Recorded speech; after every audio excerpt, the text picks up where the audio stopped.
Sí, Carlos, ya que hablamos de encarnación, este 24, este viernes, lastimosamente, las cosas de la vida, recordamos el fallecimiento del querido profesor Serafín Francia Campos en el año 2023, encarnación de origen, ¿verdad? Y que hizo una labor tan importante en el ámbito de la cultura popular o del folclore, ¿verdad?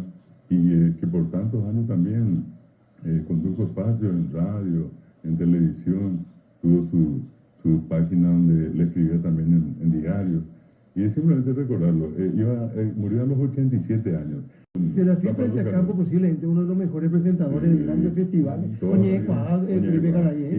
Y era el hombre del libreto. Las glosas de él. Ahora 10 glosas. Apenas de dos palabras que tuve. Sí. ¿Qué tenía de particular Serafín Francia Campos que lo tuvo hasta el último tiempo? Donde iba a una presentación de gala, llevaba su poncho que era de Luis Alberto del Paraná.